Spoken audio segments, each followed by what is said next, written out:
Welcome back to Reading Bear. Today, we will take a look at some new relationship advice stories. And if you enjoyed my content, please don't forget to subscribe to my channel and post some bear emojis in the comments. Let's go! The first story is titled, I, 30F, found out my husband, 32M, hired my friend, 26F, to strip at his bachelor party. 4 years ago I got married to my husband after dating for 6 years, so 10 years total now. My friend, Rebecca, has stripped since she was 21. She stopped last year after getting married and is going to be a SAHM when her baby is born. Since our children, we're very close and we're basically neighbors. She lives at the bottom of the road we live on. Last week one of my husband's friends visited at the same time as Rebecca. As I had made plans to shop with her, I forgot to cancel and she showed up. After she left, my husband's friend commented that he can't believe we're still friends after the bachelor party. When I asked my husband what his friend meant, he refused to comment and we got into a huge fight over it when he told me Rebecca had been the stripper at his bachelor party. I texted Rebecca in the moment that I don't want her around anymore, but she hasn't responded in a week. I feel betrayed by the both of them, but I know it was just her job. I miss Rebecca a lot, but I'm so hurt. I don't know what to do. The next one is an update to the previous story. I confronted them both, separately. They both gave two very different stories. Rebecca says that my husband got drunk, groped her, and when she refused he pushed her and started to yell at her. Apparently my husband and his friends believe I shouldn't be friends with her because she lead them on. My husband says that they didn't sleep together, but Rebecca tried to initiate and performed oral while he was blackout drunk. I'm staying with my parents because I don't know who to believe here, or if I should even believe either of them. All I've done is argue with my husband since the confession. I'm left more confused than ever, and honestly, I just want to say F the both of them. But if my husband's story is true, then he's totally innocent. But what if Rebecca is telling the truth? What if neither of them are? I'm sick of them both. I haven't stopped crying since arriving at my mother's, to be honest, and I don't think I can. Why would he hide this for 4 years? Why would she? If they both believe they're fully innocent victims here? My husband is a mean drunk, but he's always so soft-spoken, and I don't know if he can do those things Rebecca claimed, but I don't know how he reacts around his friends. But I've known him longer than Rebecca too. But I'm all for believing women. I feel like by agreeing with my husband I'm denying Rebecca's story side. The next one is another update to the previous story. This will be the last update.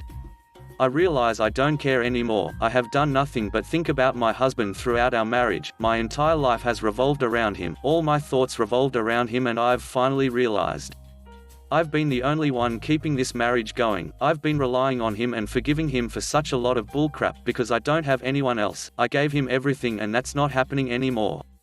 Maybe finding out about Rebecca just sped things up? Maybe I relied too heavily on my husband? I told him this morning that it's over. He has yet to stop texting me begging for a chance. I texted Rebecca and told her I no longer want her in my life either. Both have confessed to sleeping together and continuing to do so. My husband out of anger to insult me, and maybe Rebecca wanted a last duck you. Rebecca's baby is my husband's, so to say duck you back I messaged her partner to let him know. I'm devastated, obviously, but now we have to make plans about what's happening with the house custody, and I can't afford to continue crying about it. Rebecca's partner let me know at 6 p.m. that she has moved. He helped her move all of her stuff into my husband's house. It's all happened so fast and I can't believe I was so oblivious to it. Maybe I wanted to be. Once again, thanks for all the comments and messages. It's really made me open my eyes. It's all happened so fast that I don't have time to process it all. Looks like they wanted me to find out before she gave birth. A nice happy family now. The next story is titled, My 23F fiancé 24M has gotten way too overweight and I'm now having second thoughts about marriage. We've been together since we were 18. He proposed last April, to which I was so happy about. Back then he was overweight by maybe 50 pounds. He'd gained this over the course of college. While it's of course not great, it also wasn't a deal breaker for me. I still enjoyed having sex with him and he was still active enough that we could live a normal life and have fun together. Since then, he's gone on to gain nearly 100 more pounds in a little over a year. He weighs over 300 pounds. It's ridiculous at this point. I completely understand eating a crappy cafeteria vending machine microwave diet when you're in college, plus the stress and late nights studying or partying where snacking is standard. But this far exceeds that. His habits didn't improve after college. They just got worse. I've lived with him since our junior year and can attest that he eats far more junk food now, not less. Despite me shopping and making healthy, appropriately sized meals for the both of us. Not complaining about that, I actually love cooking and trying new recipes. I'm just pointing out he won't eat healthy even though he doesn't have to put in any effort to do so. Also duck food delivery apps. Seriously, no hate at all to the drivers trying to make some money, but on the customer end, I feel like the sheer 24/7 instant access to fast food has almost become a crutch to him. He has to order something almost every day. Never mind the hole it's drilling in our budget. He can't seem to resist this constant availability, knowing he can get whatever he wants whenever he wants it without even having to leave the house. This far predates quarantine, by the way. I can feel my sexual interest dwindling by the day.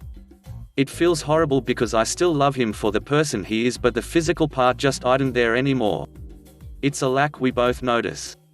The problem is he's not particularly motivated to do anything about it because his sex drive has decreased in an inverse relationship to his weight gain. He basically figures we're just equally not feeling like having much sex these days. He doesn't connect that he's doing something to cause this. It's not just a fluke. And it's not only about his size either. It's also his tendency to just sit on the couch on his laptop and snacking all day. We used to do more things together. I've tried many times to get him to do stuff I know he's interested in, or used to be, but he usually turns it down in favor of the internet. I find it hard to find attraction to him when that's all he does with his day. I've tried talking to him about all this. He alternates between saying he's not that overweight, and saying it's not a big deal because he doesn't have any medical problems. But he can't know that for certain because he hasn't been to the doctor in a while. In general, he sidesteps my worries by making jokes and acting really casual about it. Our wedding plans are pending due to COVID, but we decided we'll probably go ahead with just a very small official ceremony in September. Being so close to making this commitment to him, as he is right now, is seriously starting to give me pause. I don't want my husband to be like this for the rest of his life. I don't want him to die young. I mean, 100 pounds in a year? So where is he by the time he's 30 at that rate?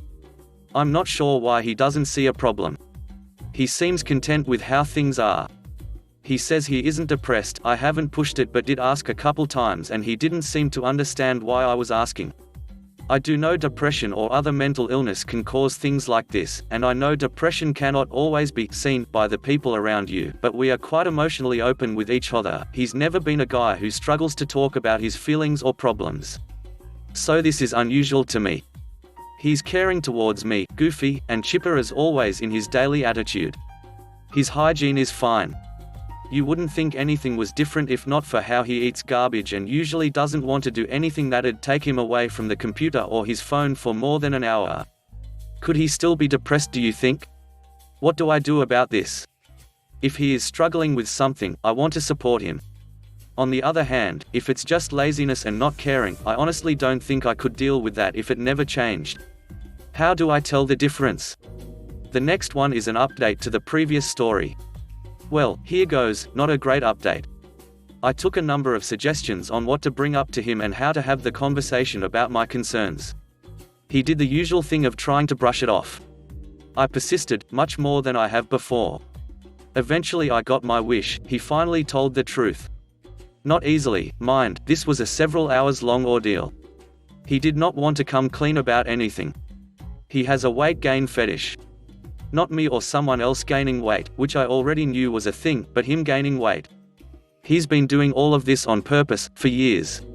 He said the beginning was unintentional, just eating too much junk at college. Then he realized he liked it. He also realized if he let himself balloon too much I might bail. He didn't want to lose me. So he had enough self-control to keep it at a moderate level, until I accepted his proposal last year. That was apparently the green light he needed to throw restraint to the wind and start pursuing this fetish full speed ahead. I never had a single inkling of suspicion the entire time. I guess I can't blame myself for that because dramatic weight gain is usually for the reasons I assumed, depression or stress or bad habits or just getting comfortable and not caring. You never hear of sexual motivations. I still feel like a complete and utter fool. Like I got played hard. This was not what I thought I was marrying into. When, if ever, was he going to tell me? He claims he would have when it was the right time. What does that mean? Next week? Doubt it. Years in the future when we maybe have kids? More likely. Oh, and the reluctance to do anything requiring getting off the internet that I mentioned? That's because he's posting in forums and Discord fetish communities talking about it. All these people share weight gain tips and compare progress pictures of their bellies and write pornographic roleplay stories. I'm truly disgusted. I've obliviously been sat right next to him countless times while he gets off in his own little world. He has even discussed with random strangers how to keep me in the dark. Apparently the most common suggestion was play dumb and make it into a running joke, so there's my explanation for why he constantly dismissed anything I said. Unbelievable. This has been going on right under my nose for years. I really cannot fathom how I could be so clueless. And that the person I thought I knew had the gall to not only intentionally make himself obese, but to hide his motivations from me, seek out advice on how to do that, and lie to me over and over when I attempted to talk about my worry. I expressed how I felt seriously betrayed, like our relationship had been built on a false pretense without my knowledge. He did apologize sincerely. He said he would try to lose weight. I asked, why is he only saying that now? Why did he refuse to discuss, let alone change anything, all the other times I asked what was up? Leaving me to be confused and worried instead. He didn't have an answer. He just begged me to give him one chance and promised he'd stop and get healthier. My problem is, I just don't know if I can believe that. And even if he follows through, I don't know if I can get over being lied to. For years. I was so dumbfounded that I asked him to leave today. The conversation was last night, so I could collect my thoughts. He'll be back tomorrow night. 100% sure I want to call off the engagement. 80% sure I want to just bite the bullet and end the relationship. Duck this. I absolutely love this man. Why did he have to do this? The next story is titled, My 28F dog growled at my niece 3F after she spent an entire evening harassing him. Now my brother, 31 per meters, wants me to put the dog down. I have fostered a multitude of dogs in my life, and dealt with a lot of behavioral problems: dog aggression, cat aggression, food aggression, separation anxiety, super high prey drives. I've seen it all, and I've certainly encountered my fair share of dogs who weren't safe around small children. So I feel extremely confident in saying my current 5-year-old lab mix is safe for kids. He's basically a gigantic teddy bear, and loves everyone. However, it's always been my personal philosophy that dogs, and any other animal, really, should never be left alone with young kids, even if it's the sweetest, most mild-mannered dog in the world. The kids don't understand when they're pushing the dog past its limits, and the dog cannot reasonably be expected to put up with being harassed long after it's signaled that it would like to be left alone. My niece has never been good with my dog. She pulls his tail, climbs on, lays on him, hits him, pulls his ears, gets in his face and yells at him, and never gives him a second to himself unless she's forced to. He is basically a saint with her, but every dog has its limits. I stay as on top of this behavior as I can, forcing her to leave him alone when it starts to seem like too much, and locking him away in a bedroom if she won't. My brother and Sil, 30F, really just don't get it though. I've tried to talk to them about this behavior a bunch of times, and they know it's wrong, but they think it's wrong in the same way that her refusing to share or not picking up her toys is wrong. They don't understand that it's dangerous, and that if she was left alone long enough, my dog might lose it and attack her. This has been going on for over a year. I've tried to have this conversation with my brother over and over, but he always acts like I'm criticizing his parenting. Which is not the case. I don't think my niece is especially bratty or out of control for a kid that age, it's just that this behavior is dangerous to both her and my dog, and it needs constant intervention. The same way that a small kid playing with the stove isn't especially bratty, it's just especially dangerous, and needs to be curbed ASAP. I even tried having a dog trainer friend explain this to him, and he still didn't get it. I've tried to come up with excuses for why we can never meet at my house for our family hangouts, but I couldn't think of one the other day, and my brother and niece came over. I was cooking dinner and not paying enough attention to make sure my dog was okay, which was absolutely my fault, and I accept responsibility. I asked my brother a few times to keep her away from my dog, but he kept saying she was fine. I did move my niece away from him a few times, but I wasn't vigilant enough, and my dog ended up getting to the end of his rope and growling at my niece. I immediately grabbed my dog and brought him into my bedroom. I did not punish him at all. Frankly, I'm glad that he signaled loud and clear that he was uncomfortable. I would never want to discourage him from doing that, because then next time, he'd skip the growling and go straight to attacking. I came out of the room, ready to talk to my brother about how this is what I've been talking about. But he was furious, yelled that my dog is a menace who should be put down, and left. I completely understood his reaction. That's his daughter, and he was afraid for her, and nothing else mattered to him. But he hasn't calmed down at all since this happened, and won't talk to me except to say my dog needs to be put down, and he won't be speaking to me until it's done. He's also tried to involve our parents, who said they will absolutely not be getting involved. They know my niece's behavior with my dog has been a problem in the past. I have not heard from my Sil at all, which makes me think she might agree with me. Knowing her personality type, I don't really think she'd sit out a fight like this if she thought my dog was dangerous. The way I see it, this is solely my fault and my brother's fault. I shouldn't have allowed my niece to harass my dog. I knew what could happen, and I was more concerned about how upset my brother got when I tried to bring it up, than I was about my niece's safety. I should have just said my niece wasn't allowed around my dog until she got a bit older, and dealt with whatever fallout there was within my family. Similarly, my brother should have kept a better eye on his kid, and not been so defensive when I tried to explain the problem. My dog, on the other hand, put up with being harassed for over a year, and when he was finally pushed to his limits, signaled very loudly and harmlessly that he needed to be removed from the situation. He is not dangerous, and I will not put him down. My brother is now saying that the entire family has sided with a dog over his child, which is not the case. It's just that there are lots of other solutions to this problem. I am perfectly happy to crate my dog when they come over, or leave him in another room, or just never have them over again and hang out somewhere else.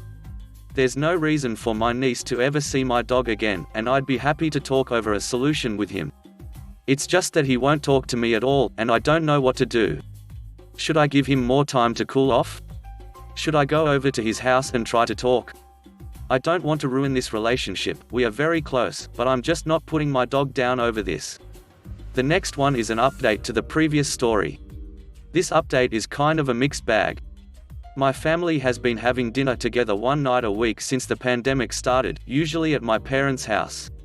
This week, I thought my brother and his family would sit it out, and it would just be me and my parents. But my Sil showed up, without my brother or niece. She said she absolutely did not want to discuss what happened, so we didn't. But I can't imagine how pissed she must be at my brother, to openly go against him so she could attend a dinner with her in-laws. So that's good. Since dinner went well and we all had a good time, I decided to send my brother a text this morning to try to make amends. The text I sent: "Hey bud. We missed you and niece at dinner last night. I was hoping you'd come by so we could talk about what happened with niece and dog. I understand why you're upset and I'm really sorry that niece was scared. You know how much I love niece, and I'd never want anything bad to happen to her. I absolutely won't put dog down though. He's not dangerous, it's just that he can't talk, so he growled to communicate that he wanted niece to leave him alone. He's a family member to me, I can't put him down. Especially when he didn't do anything wrong. But there's lots of other solutions we can work out to keep niece safe. I'm totally fine if no one in your family ever wants to see dog again. Or if you want, we can talk with dog trainer friend to try to figure something out that keeps everyone safe. You know, I think you're a great dad and doing an awesome job with niece, but I really think she would benefit from understanding how to treat animals. The next dog she meets might not be as relaxed as mine, and she could really get hurt. We can work on teaching her together. Do you want to meet for dinner next week? I can come to you and we can get takeout from restaurant. I miss you." The text I got back: "Once again, you and everyone else choose a dog over my human child. It doesn't matter what niece did, she is a human and deserves to be safe. You're really saying, well, she started it about your dog almost attacking my child. You can't keep a dog that would attack a kid for being a kid. And I can't believe you're talking about the next time niece meets a dog. What about the next time your dog meets a kid? The next parent won't be so understanding, they'll call animal control and demand he be put down on the spot. No, we can't meet for dinner like nothing happened. And my response? Sorry you feel that way. Please let me know when you're ready to talk about it. I'll be here. I know a lot of you think my brother is a dick, and just hearing about this one incident, I would too. But I really think every single one of us would come off as a dick if someone wrote a Reddit post, asking for advice about the biggest whole thing we've ever done. Everyone has their good and bad qualities, everyone is sometimes a chore to be around, and I love my brother. I don't want to fight with him and I'm disappointed he's determined to drag this out. I know a lot of you wanted me to just ignore him until he stopped acting like a jackass, or cut him out altogether, but that's just not realistic for me and our relationship, and it's not something I want. I do think my Sil is eventually just going to make him talk to me, so hopefully this won't drag on for too much longer, but I'm just really sad about the whole thing. I've done all I can do, though. My Sil and I have plans to go hiking this weekend. The next story is titled, I, 44M, want to read my daughter's, 17F, diary to find out why she left us. My wife, 43F, says we should absolutely not. My 44M daughter, 17F, committed suicide 2 months ago. It was honestly a big shock as she's never shown any signs that she wanted to take her life. My wife and I blame ourselves and wishes that we could have done more. She was in therapy for something unrelated, she was very afraid and would panic at the sight of blood, so we thought that her feelings in general would be addressed during her sessions. We were always very supportive of her, asking her about her days or if she's having any troubles about anything when she's noticeably looking down. We only started cleaning out her room a week ago. I was going through her closet and tucked at the very back was a small backpack with her diary in it. I really wanted to read it because my daughter didn't leave anything behind, not a note saying why she did it or anything, so I was hoping that maybe something in her diary would shine light as to why she did what she did. I brought the idea up to my wife and she said absolutely not, though she's not with us anymore, she still deserves the utmost respect. My son, 14M, also wants to know why her sister left but doesn't think that reading her diary is the way to go about it. I don't know, I feel like we need closure. My family and her friends need closure.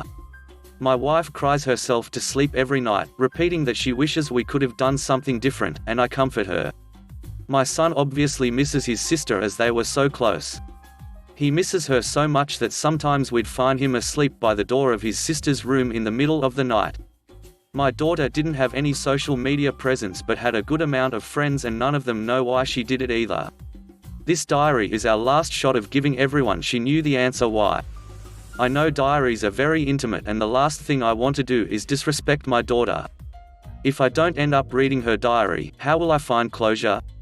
How will my family move past this? Every day is filled with tears and many thoughts of why. Was it my wife and I's fault? We don't know, which is why I want to know. If it was us, I don't want to have us make the same mistakes with our only child left. I don't know exactly what I'm asking for, but anything would be appreciated. The next one is an update to the previous story. Basically, I'm a pathetic excuse of a father for not realizing that my son goes on Reddit. I don't keep track of the social media apps he uses, so he saw my original post where many of y'all were urging me to read my daughter's diary. My son did so behind our backs and we only came to find out when he lashed out, calling his sister selfish and all the names under the sun for doing what she did. My wife on the other hand is beyond pissed at my son for reading our daughter's diary. She said that our daughter is going to be mad at our family when she gets back, only to find out that one of us read it. I'm guessing she hasn't accepted the fact that she's gone and will never return. As for me and my wife, we haven't read our daughter's diary, only our son did. Based on my son's reaction, I can assume that you guys were right, that her diary is filled with hatred, as if someone else wrote in it. I don't know the contents of it, but I know how and who my daughter was, and her brother loved her for who she was, and now, he can't stand it when his sister's name is mentioned. That was exactly what I was afraid of, that after reading her diary, our perspective of her would be completely different.